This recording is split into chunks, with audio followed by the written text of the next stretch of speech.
नमस्कार, पोल पाथ में आपका स्वागत है और मैं हूं प्रतिमा सिंह। आज का टॉपिक है मैकियावेली। मैकियावेली से संबंधित सारे महत्वपूर्ण तथ्य डिस्कस करेंगे इस प्रैक्टिस में, और ये प्रैक्टिस वीडियो मैं डेली अपलोड करती हूँ। मैं पॉलिटिकल साइंस की टीजीटी, पीजीटी, एमपी वर्ग 1 ऑल स्टेट एग्ज़ाम्स का फुल कोर्स करवा रही हूँ। तो यदि आप चैनल पर नए हैं तो सब्सक्राइब कर लें और बेल आइकन को प्रेस कर लें, ताकि मेरी सारी वीडियोस आप जो नोटिफिकेशन है वीडियोस की वो आपको मिलती रहे। क्योंकि मैं एनसीईआरटी की भी सीरीज़ लेकर के चल रही हूँ और मैं कोर्स वीडियोस भी अपलोड करती हूँ अपने चैनल पर। तो यहाँ पर अगर आप पॉलिटिकल साइंस से संबंधित कोई भी तैयारी कर रहे हैं तो यहाँ आपको सारी वीडियोस मिलेंगी कोर्स से रिलेटेड, और प्रैक्टिस भी मिलेगी। और एनसीईआरटी सीरीज को भी हम प्रैक्टिस के थ्रू करवा रहे हैं। इम्पॉर्टेंट क्वेश्चन वहाँ भी हम डिस्कस करते हैं। तो आप चैनल को सब्सक्राइब कर लें। देखते हैं आज का पहला क्वेश्चन कह रहा है, जहाँ की जनता ईमानदार है वहाँ गणतंत्र विद्यमान है, और जहाँ की जनता चरित्रहीन है वहाँ निरंकुश राजतंत्र है। मैकियावेली ने किस पुस्तक में कहा? जो ये कथन है ये मैकियावेली ने किस पुस्तक में कहा है? ऑप्शन है डिस्कोर्स ऑन लिवी, बी है प्रिंस, अगला है द आर्ट ऑफ वॉर, या हिस्ट्री ऑफ फ्लोरेंस। किस में दिया है? तो जो ये मैकियावेली हैं इनको कितनी बार 23 बार यूरोप के विभिन्न देशों में ये राजदूत के रूप में अपॉइंट होते हैं, नियुक्त किए जाते हैं फ्लोरेंस की गवर्नमेंट के द्वारा। और ये क्या करते हैं कि वहाँ पर जो है अलग अलग देशों में जाते हैं और ये ऑब्जर्व करते हैं कि जहाँ की जनता ईमानदार है, कर्तव्यपरायण है, वहाँ गणतंत्र विद्यमान है, और जहाँ की जनता बेईमान है, कायर है, तो वहाँ पर क्या है, वहाँ पर निरंकुश राजतंत्र विद्यमान है। ऐसा इन्होंने विभिन्न देशों में ऑब्जर्व किया, और ये विचार इन्होंने डिस्कोर्सेस ऑन लिवी में दिया है। ऑप्शन ए सही हो जाएगा। देखते हैं अगला क्वेश्चन। मैकियावेली ने मनुष्य को माना है, क्या माना है? ऑप्शन है दुष्कर्मी एवं झगड़ालू माना है, या स्वार्थी, कायर, कृतज्ञ माना है, या आदर्श बर्बर माना है, या उपर्युक्त सभी माना है। तो मैकियावेली ने जो है मनुष्य के स्वभाव को क्या मानता है ये कि स्वार्थी है, कायर है, कृतज्ञ है। मैकियावेली का ऐसा मानना है, क्योंकि इटली की परिस्थितियाँ ऐसी थी उस समय, और इटली की परिस्थितियों का मैकियावेली के ऊपर काफ़ी प्रभाव पड़ा, और उसने जो है इसलिए मनुष्य के स्वभाव को स्वार्थी, कायर, कृतज्ञ बताया मनुष्य को। और जो दुष्कर्मी एवं झगड़ालू है ये हॉब्स का जो प्राकृतिक मानव है, ये हॉब्स का है, जबकि आदर्श बर्बर है जो ये रूसो का जो प्राकृतिक मानव है रूसो का, वो आदर्श बर्बर है, जबकि प्राकृतिक मानव दुष्कर्मी एवं झगड़ालू है हॉब्स के लिए। तो देखते हैं ऑप्शन बी आपका सही हो जाएगा। देखते हैं नेक्स्ट क्वेश्चन कह रहा है, मैकियावेली के राजनीति दर्शन का केंद्र बिंदु है। क्या है जो राजनीति दर्शन का, उनके विचारों का केंद्र बिंदु क्या है? मानव स्वतंत्रता, मानव स्वभाव, निजी संपत्ति, या लोक कल्याण। तो जो ये मैकियावेली हैं इनका राजनीति दर्शन का केंद्र बिंदु है, जिस पर इन्होंने सबसे ज़्यादा ध्यान दिया, जिस पर इन्होंने सबसे ज़्यादा बात की, वो है मानव स्वभाव। इन्होंने मानव स्वभाव पर बहुत ज़्यादा बात की, उस पर काफ़ी विचार दिए हैं, और इनकी राजनीति दर्शन का केंद्र बिंदु मानव स्वभाव ही है। क्वेश्चन नंबर 3 क्या कह रहा है? व्याघ्र लोमड़ी नीति किसको निर्देश देती है? राजा को, मंत्री को, जनता को, सेनाध्यक्ष को। तो जो व्याघ्र लोमड़ी नीति है ये राजा को बोलती है, राजा को निर्देश देती। मैकियावेली इसमें क्या है, व्याघ्र लोमड़ी नीति के द्वारा राजा को निर्देशित करता है, बताता है कि राजा को व्याघ्र की तरह बहादुर और लोमड़ी की तरह चालाक होना चाहिए। इसी को व्याघ्र लोमड़ी नीति मैकियावेली ने बोला है। राजा को बोला है कि व्याघ्र की तरह बहादुर होना चाहिए और लोमड़ी की तरह चालाक होना चाहिए। ऑप्शन ए आपका सही हो जाता है। देखते हैं नेक्स्ट क्वेश्चन कह रहा है, मैकियावेली समर्थन करता है, किसका समर्थन करता है मैकियावेली? ऑप्शन लोकतंत्र का, गणतंत्र का, संविधान की सर्वोच्चता का, निरंकुश राजतंत्र का। तो मैकियावेली जो है, इटली की परिस्थितियाँ वहाँ पर काफ़ी ख़राब थी और उनको देखते हुए मैकियावेली ने जो है निरंकुश राजतंत्र का समर्थन किया, क्योंकि ये मानता था कि जहाँ की जनता ईमानदार है, कर्तव्यपरायण है, वहाँ पर लोकतंत्र होना चाहिए, और जहाँ की जनता बेईमान है, चरित्रहीन है, वहाँ पर निरंकुश राजतंत्र जो है होना चाहिए। तो इसने इटली की परिस्थितियों को देखकर, क्योंकि इटली की परिस्थितियाँ उस समय अच्छी नहीं थी, वहाँ लोगों का जो है, लोग भी उतने उसमें अच्छे नहीं थे, इतने ज़्यादा कर्तव्यपरायण नहीं थे, तो इसने निरंकुश राजतंत्र का समर्थन किया। हालांकि पहले ये गणतंत्र का समर्थक था, अपने जीवन के शुरुआती दौर में ये गणतंत्र का समर्थक था, लेकिन इटली की परिस्थितियों को देखते हुए इसने निरंकुश राजतंत्र का समर्थन किया। तो ऑप्शन डी आपका सही हो जाएगा।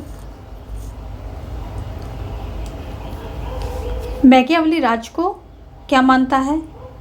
साधन मानता है, साध्य मानता है, कभी साधन एवं कभी साध्य मानता है, या सीमित शक्ति देता है? तो मैकियावेली जो है वो राज्य को साध्य मानता है, और राज्य को साध्य मानता है, व्यक्ति को साधन मानता है, और तभी ये कहता है कि राजा जो है राज्य की सुरक्षा करे, राज्य सर्वोपरि है, और राज्य की सुरक्षा के लिए जो भी साधन अपनाए जाएं वो अपना लेना चाहिए, उचित अनुचित के बारे में नहीं सोचना चाहिए। अगर साध्य की सफल हो जाएगा तो जब साध्य जो है मिल जाता है तो साधन अपने आप सफल हो जाता है। साध्य की सफलता साधन को जो है पवित्र बना देती है, ऐसा मैकियावेली मानते हैं। देखते हैं क्वेश्चन नंबर 6। आपका जो है ये अगर डेली प्रैक्टिस देखते रहेंगे तो आपका इसी प्रैक्टिस के थ्रू ही कोर्स कंप्लीट हो जाएगा, और कोर्स के वीडियोस जो हैं वो ऑलरेडी पड़े हुए हैं, लेकिन अगर आप प्रैक्टिस करेंगे तो ये आपके लिए बहुत ज़्यादा बेनिफिशियल रहेगा। आपका यहाँ से रिवीजन भी होता रहेगा, कोर्स भी कंप्लीट होता रहेगा। तो प्रैक्टिस को कभी मत छोड़िए, प्रैक्टिस पक्का जो है आप जो भी वीडियो अपलोड होते हैं उनको पक्का देखिए। तो क्वेश्चन कह रहा है, मैकियावेली कितनी बार राजदूत के रूप में नियुक्त हुए? ऑप्शन है 21 बार, 22 बार, 23 बार, 24 बार। तो मैकियावेली जो है 23 बार नियुक्त होते हैं। ये विभिन्न जो यूरोप के विभिन्न देश होते हैं वहाँ पर राजदूत के रूप में नियुक्त होते हैं, और फ्लोरेंस की सरकार इनको राजदूत बना करके विभिन्न देशों में भेजती है। और ये वहाँ पर जो थे मैकियावेली ये 25 साल की उम्र में काफ़ी प्रतिभाशाली थे, और 25 साल की उम्र में इन्होंने क्या किया था कि इन्होंने अपना वहाँ पर नौकरी इसमें पा ली थी, गृह एवं विदेश विभाग में। जो इसमें फ्लोरेंस की गवर्नमेंट थी, इसमें गृह एवं विदेश विभाग में इन्होंने 25 साल की उम्र में नौकरी शुरू कर दी थी, और फिर अपनी प्रतिभा के दम पर ये सचिव पद तक भी प्राप्त किया था, और इनको राजदूत भी बनाया गया 23 बार। तो काफ़ी प्रतिभाशाली थे, ये काफ़ी प्रतिभाशाली इंसान थे। तो ऑप्शन आपका सी सही हो जाता है कि 23 बार इनको राजदूत के रूप में नियुक्त किया गया था। अगला क्वेश्चन है, मैकियावेली को कहाँ का अरस्तु कहा जाता है? कहाँ का अरस्तु कहा जाता है? तो पहला है इटली का, फ्लोरेंस का, नेपल्स का, मिलान का। तो मैकियावेली को इटली का अरस्तु कहा जाता है। इनको जो है इनकी तुलना अरस्तु से की जाती है, और क्योंकि ये मेनली इटली से थे, फ्लोरेंस वगैरह तो इसके छोटे छोटे राज्य थे, तो ये इटली से थे, तो इनको इटली का अरस्तु कहा जाता है। ऑप्शन ए सही हो जाएगा। देखते हैं नेक्स्ट क्वेश्चन। मैकियावेली थे, इनकी तुलना भारत के किस राजनीतिज्ञ से होती है? जो भारत के राजनीतिज्ञ थे उनमें से किससे होती है? मनु से होती है, अशोक से होती, कौटिल्य से होती, उपर्युक्त सभी से होती है। तो जो ऑप्शन सी आपका सही हो जाएगा। मैकियावेली की तुलना कौटिल्य से होती है, और जो मैकियावेली की पुस्तक प्रिंस है, प्रिंस इसकी तुलना किससे होती है? इसकी तुलना होती है मैकियावेली की प्रिंस की तुलना होती है कौटिल्य के अर्थशास्त्र से। अर्थशास्त्र इनकी तुलना होती है।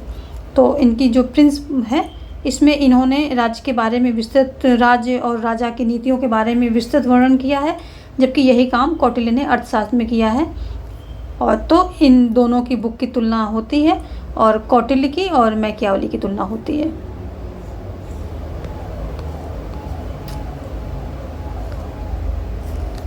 अगला क्वेश्चन कह रहा है मैकियावली को जनक कहा जाता है। किसका जनक कहा जाता है?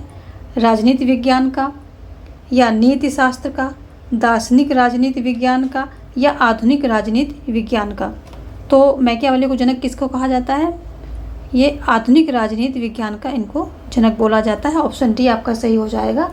इनको आधुनिक राजनीति विज्ञान का जनक कहा जाता है, साथ में इनको व्यवहारवादी राजनीति का भी जनक कहा जाता है। व्यवहारवादी राजनीति का जनक, व्यवहारवादी राजनीति का इनको जनक भी कहा जाता है। तो ऑप्शन डी आपका सही हो जाएगा। जबकि राजनीति विज्ञान का जनक कौन है? राजनीति विज्ञान का जनक है अरस्तु। अरस्तु। और दार्शनिक राजनीति विज्ञान का जनक कौन है? ये हैं प्लेटो। प्लेटो जो है, तो ये जो प्राचीन काल में अरस्तु प्राचीन काल में क्या किया? अरस्तु ने नीति शास्त्र से राजनीति शास्त्र को पूर्णतः पृथक किया और उसका वैज्ञानिक एवं क्रमबद्ध अध्ययन किया था। तो और ऐसा करके राजनीति विज्ञान के ये जनक कहलाए। तो नीति शास्त्र से अलग किया था इसको, और यही काम आधुनिक काल में मैकियावली ने किया कि जो है राजनीति विज्ञान को नीति शास्त्र से पूर्णतः अलग करके उसका जो है वैज्ञानिक अध्ययन किया। तो यही काम आधुनिक युग में मैकियावली ने किया। तो इनको आधुनिक राजनीति विज्ञान का जनक कहा जाता है, साथ में इनको व्यवहारवादी राजनीति का भी जनक कहा जाता है, साथ में इनको धर्मनिरपेक्ष राजनीति का भी जनक कहा जाता है। आप देखते हैं अगला क्वेश्चन। अगला क्वेश्चन कह रहा है कि मैकियावली के अनुसार राज्य का आधार है। क्या है राज्य का आधार? नैतिकता है, इच्छा है, शक्ति है, जनमत है। तो जो मैकियावली हैं ये इनके अनुसार राज्य का आधार शक्ति है। ये कहते हैं कि राज्य का काम क्या है कि शक्ति को प्रसार करना और शक्ति का उपयोग करना। राज्य की सुरक्षा सर्वोपरि है और इसके लिए राज्य को जो है, राज्य के पास शक्ति होनी चाहिए। राज्य का मुख्य उद्देश्य बताते हैं कि शक्ति का अर्जन, परिरक्षण एवं प्रसार करना है और राज्य का आधार शक्ति है, ऐसा ये मानते हैं। तो ऑप्शन सी आपका जो है सही हो जाएगा। मैकियावली के अनुसार राज्य का आधार शक्ति है। देखते हैं अगला क्वेश्चन। अगला क्वेश्चन कह रहा है मैकियावली के अनुसार क्या है? राज्य की सुरक्षा सर्वोपरि है, व्यक्ति की सुरक्षा सर्वोपरि है, धर्म की सुरक्षा सर्वोपरि है, या दुर्ग की सुरक्षा सर्वोपरि है। तो मैकियावली ने बोला है कि राज्य की सुरक्षा सर्वोपरि है, उसके लिए जो भी साधन आपको अपनाने पड़े वो सब उचित हैं। उचित अनुचित के बारे में सोचना छोड़ दो। जो भी साधन अपना करके राज्य की सुरक्षा हो रही है तो ये आप राज्य की सुरक्षा कीजिए, बाकी उचित अनुचित ये मत सोचिए। ऐसा मैकियावली ने राजा को निर्देशित किया है। और कहते हैं कि साधन जो है अपने आप उचित बन जाएंगे अगर साध्य की सफलता हो जाती है। तो इसलिए अपना राजा को, मैकियावली कहता है कि राजा को आम खाना चाहिए, गुठलियाँ नहीं गिननी चाहिए। गुठलियाँ गिनने से काम नहीं होना चाहिए। जो है राजा का काम है राज्य की सुरक्षा करना। तो ऑप्शन ए हो जाएगा, राज्य की सुरक्षा सर्वोपरि है मैकियावली के अनुसार। अगला क्वेश्चन देखते हैं। जब सारे साधन विफल हो जाएं तो किसका सहारा लेना चाहिए? हथियारों का, कूटनीति का, राजनीति का, धर्म का। मैकियावली बता रहे हैं कि जब सारे साधन विफल हो जाएं तो किसका सहारा लेना चाहिए? तो जब सारे साधन विफल हो जाएं तो धर्म का सहारा लेना चाहिए मैकियावली के अनुसार। क्यों? क्योंकि धर्म जो है व्यक्ति को पंगु बना देता है और जो है व्यक्ति धर्म के सामने कमज़ोर पड़ जाता है। वैसे वो अगर लड़ लेगा, अपनी जान दे देगा, अगर वो अपने उस पे आ गया तो कोई बड़ी से बड़ी लड़ाई जो है कर जाएगा। लेकिन अगर धर्म मानता है तो धर्म के सामने इंसान कमज़ोर पड़ जाता है। इसीलिए कहते हैं, मैकियावली ने एक कथन भी कहा है कि धर्म भीरु पुरुष स्वर्ग की लालसा में लगे रहते हैं, स्वर्ग की लालसा में लगे रहते हैं लेकिन बदला नहीं, चोट खा लेते हैं लेकिन बदला नहीं लेते हैं, चोट खा लेते हैं लेकिन बदला नहीं लेते हैं, बदला नहीं लेते हैं।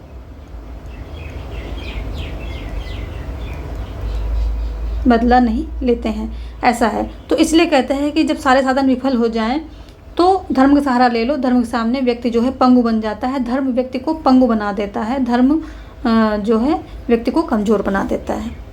तो ऑप्शन डी सही हो जाएगा। देखते हैं नेक्स्ट क्वेश्चन। धर्मवीर पुरुष किसकी लालसा में लगे रहते हैं? धन की, पद की, स्वर्ग की, उपर्युक्त सभी की। तो जो धर्मवीर पुरुष हैं वो स्वर्ग की लालसा में लगे रहते हैं और उनको, क्योंकि वो मानते हैं कि हम ये अच्छे काम करेंगे, कोई गलत काम हम नहीं करेंगे, नैतिकता पर चलेंगे तो हमें स्वर्ग मिलेगा, इसलिए वो चोट भी खा लेते हैं। मैकियावेली ऐसा कहता है, मैं नहीं कह रही हूँ, कि वो चोट भी खा लेते हैं लेकिन बदला लेने का नहीं सोचते हैं, क्योंकि उनको स्वर्ग चाहिए होता है, वो मरने के बाद स्वर्ग पाना चाहते हैं। तो ऑप्शन सी आपका सही हो जाएगा।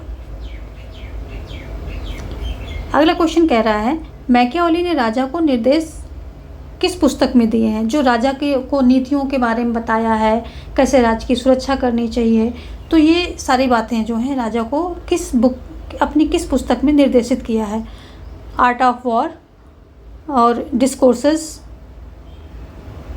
डिस्कोर्सेस ऑन लिवी या प्रिंस या हिस्ट्री ऑफ फ्लोरेंस, ये सभी मैकियावेली की पुस्तक हैं। तो ये भी आप नोट डाउन कर लेंगे, क्योंकि ये सारी जो हैं मैकियावेली की प्रमुख पुस्तकें हैं, तो आप ये नोट्स में नोट डाउन सारी कर लेंगे।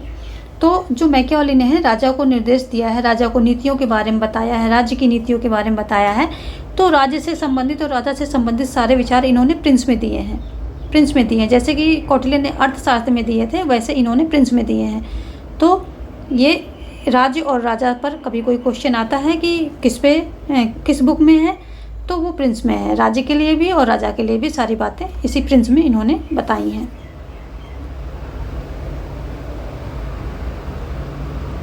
देखते हैं अगला क्वेश्चन कह रहा है कि धर्मनिरपेक्ष राजनीति विज्ञान का जनक किसे कहा जाता है? कौटिल्य को कहा जाता है, मनु को कहा जाता है, मिल को कहा जाता है, मैकियावेली को कहा जाता है, किसको कहा जाता है? तो जो धर्मनिरपेक्ष राजनीति है इसका जनक भी मैकियावेली को ही कहा जाता है, क्योंकि मैकियावेली ने धर्म को राजनीति से पृथक किया था और ये इसको धर्मनिरपेक्ष बनाया था। जो राजनीति है इसको धर्मनिरपेक्ष बनाया था, और यानी कि किसी धर्म को लेकर के ये नहीं चलेगी, किसी एक धर्म को लेकर के राज्य जो है नहीं चलेगा, राज्य किसी धर्म को नहीं मानेगा। और ये धर्मनिरपेक्ष राजनीति का विज्ञान कहलाया है, ये बात कह कर कि राज्य किसी धर्म को नहीं मानेगा, राज्य जो है धर्मनिरपेक्ष रहेगा। और यही बात इसको धर्मनिरपेक्ष राजनीति का जनक बना देती है। और लेकिन आगे ये भी कहा जाता है कि इसका दोहरा व्यवहार के बारे में बात की जाती है। एक तरफ तो ये धर्मनिरपेक्षता की बात करता है कि राज्य किसी धर्म को नहीं मानेगा, दूसरी तरफ क्या कहता है कि अगर सारे साधन विफल हो जाएं तो राजा को धर्म का जो है सहारा ले लेना चाहिए, और जो है जब राज्य की उसको सुरक्षा करनी हो। तो आलोचकों ने इस पर काफ़ी आलोचना की है कि ये इसका दोहरा चरित्र है मैकियावेली का। एक तरफ तो धर्मनिरपेक्ष राजनीति की बात करता है, दूसरी तरफ कहता है राजा से कि जब सारे साधन विफल हो जाएं तो धर्म का सहारा ले लो। तो ये भी एक पॉइंट आपका यहाँ से बन सकता है। आज हमने 15 क्वेश्चन लिए थे, कवर कर लिए हैं। आगे मिलते हैं किसी और टॉपिक के साथ, कुछ और प्रश्नों के साथ। धन्यवाद।